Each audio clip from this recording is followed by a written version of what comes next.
Alright, so let's just get this out of the way. What I'm about to say isn't meant as some cheap shot or petty criticism. This isn't about personal attacks or rooting against a guy. This is about being honest.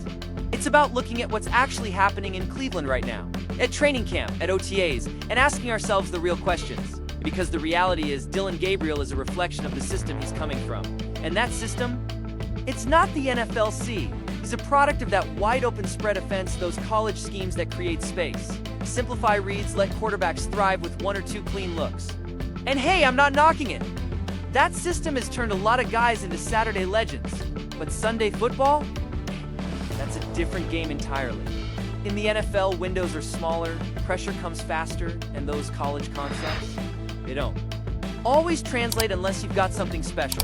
That's where Shedeur Sanders comes in, because let me tell you something right now, his skill set, it does translate. His mechanics, his presence in the pocket, the way he sees the field, it all fits today's NFL. Now, is his arm the strongest? No, I'll admit it doesn't have elite zip. But let's not play dumb here. Are we really going to sit around and pretend that Dillon Gabriel is somehow the better quarterback? I just don't see how anyone can make that argument with a straight face. I really don't. And if the Cleveland Browns are the only team buying into that narrative, then I think it's time we step back and ask, what are we really doing here? Listen, I'm not out here wishing failure on Dillon Gabriel. That's not who I am. But if I'm keeping it real with you, and I always do, I would be genuinely shocked if he ends up becoming a true long-term starting quarterback in the NFL, and especially in Cleveland. I mean, come on, this is the AFC North. This is edge rusher country. They're not getting by with mechanical flaws and a shaky foundation. That's not how this works, so please take 2 seconds to hit the subscribe button, like the video, and leave your thoughts in the comments. Thank you for your support, and right now, the reports coming out of camp are loud. This quarterback competition is no longer neck-and-neck hits trending, and it's trending hard in one direction. Shedeur Sanders is starting to separate himself. Not with flash, not with noise, with execution, with control. Meanwhile, Dillon Gabriel, he's starting to raise some red flags. The Browns took him based on his size, his strength, his traits. But in practice, those tools haven't turned into production. His arm strength isn't wowing anyone. His throwing mechanics are being picked apart. And when you compare him to Sanders, who's looking polished, calm, and deadly accurate, it's becoming obvious who's winning this battle. Right now, all signs point toward Shedeur being on the fast track to the QB1 spot in Cleveland. And that's not some overreaction, it's coming straight from what we're seeing every single day in Berea. Now, here's where it gets even more interesting. Gabriel was supposed to have the edge. He was drafted before Sanders. He came in with more height. But there's been one massive issue holding him back from the jump. His height, he's listed at 5 feet 11. I'm telling you, that matters. This league favors quarterbacks who can see over the line, scan the field, and make those anticipatory throws with clarity. Gabriel's had trouble getting consistent arc and velocity on deep balls. And when the pressure starts coming in hot, which it always does in the NFL, he's looked overwhelmed by contrast. Sanders is thriving under that pressure. His mechanics are so clean, his throwing motion is fluid, and the ball just pops out of his hand with that effortless flick. He's connecting on deep throws, hitting timing routes, and he's doing it in the biggest moments of practice, the red zone drills.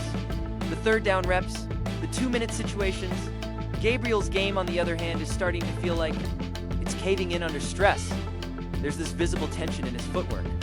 He's holding onto the ball a beat too long, and worst of all, when defenders get their hands up at the line, it's almost like he panics, starts changing his release angle, trying to throw over the top. And when you do that, you get tipped. Balls, you get overthrows, and you get picks. We saw it today. Another deflected pass, another pick six. This isn't just a training camp hiccup. This is starting to look like a trend. Okay, trust me, coaches see it too. This is the NFL. You don't get points for effort. You can't get points for execution. Now, I don't want to pretend like Shedeur is already a superstar. He's not a finished product either. But man, when you watch him throw, you see it. It's that natural confidence, that precision, that command in the huddle. You can feel the team responding to him. There was one throw that just stuck with Mia. Perfect corner route too. The back pylon. Tight end was blanketed by a corner and a trailing linebacker. But Sanders saw the safety bite on an underneath route, and the moment that window opened, he ripped it. Absolute laser. Right on the money. That's NFL quarterback.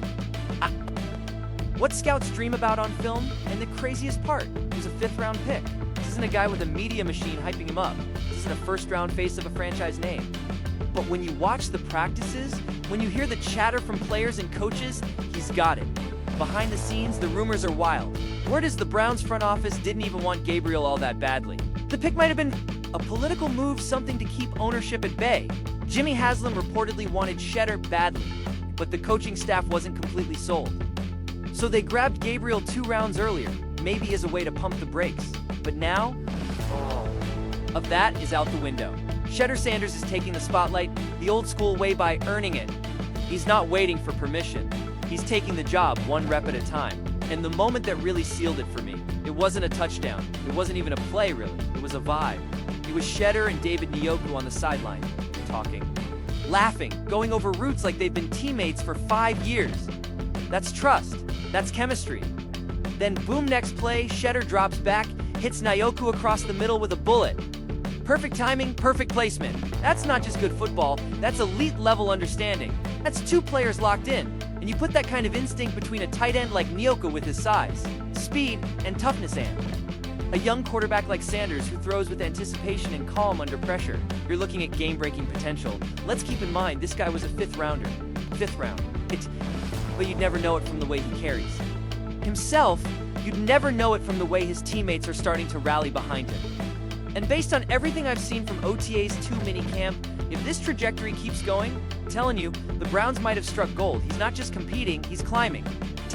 And unless something drastic changes, this quarterback room might belong to Shedeur Sanders sooner than anyone expected.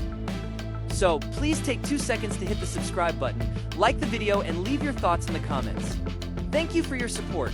From the second Shedeur stepped into that facility in Berea, it was like he already belonged.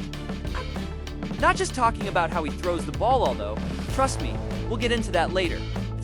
I'm talking about the way he carries himself, the way he walks, the way he talks, the way he engages with veterans who've been in this league a long time. He's got the mentality of a grinder, someone who's fought for everything. Someone who knows he's still got to earn it, but he's also got this unshakable calm. Like he knows he's exactly where he's supposed to be. And what really drives that home for me is the way guys like David Njoku respond to him. You can see the mutual respect. It's not fake. It's not a PR stunt. There's no rookie worshiping the vet and no vet brushing off the young guy. It's real chemistry. Njoku said it best, Shedeur shows up every single day with a smile. On his face, laser focused, ready to work. That kind of energy? That's contagious. That's culture shifting. That's the kind of dude you want in your locker room. That's the kind of guy you want beside you when the game's on the line and it's 3rd and 8 with 2 minutes left on the clock. But Njoku's not the only one speaking up. When I heard what Myles Garrett said, that's when I really sat up. Because let's be honest, Myles doesn't say a lot. He's not handing out compliments for the cameras. When he speaks, it matters. And when he goes out of his way to praise Shedeur's poise, his maturity, his ability to fit into the team seamlessly, that hits different. He's seen elite talent. He is elite talent. So if Myles says you're the real deal, you better believe. It's not just smoke. He even said people just love being around him. Think about that for a second. This is a locker room full of high-level competitors, the guys with pride, egos, legacies. And here comes this rookie 5th-round pick, mind you, fresh out of college, and he's already earned the respect of the room? That's not normal. That's not something you can fake. That's leadership. That's presence. That's that. It factor people love to talk about but can never really define. I went back and watched the minicamp footage myself, just to see if I was missing something. And there was one moment that just stuck with me. It wasn't even during a drill. It was Shedeur and Njoku on the sideline, laughing, talking, completely at ease. No tension, no I'm trying to fit in vibe. Just 2 guys connecting like teammates who've been working together for years. And then, the drill kicks back in and boom! Shedeur is back to work. Calm, sharp, in total rhythm. Laser throws. Clean mechanics. Njoku running crisp routes, catching everything. It was like watching a duet on a football field. And here's the kicker, it's not just the locker room noticing. Mary Kay Kabatia, the Mary Kay, who's been covering this team since most of these guys were in Pop Warner, she's picking up on it too. And if you know Mary Kay, you know she doesn't throw out hype for clout. She's seen it all. She's seen the busts, the overhyped quarterbacks, the failed experiments. But what she's seeing in Shedeur, that's something real. She said, this isn't just fan excitement anymore, it's turning into belief, and that's where things get serious.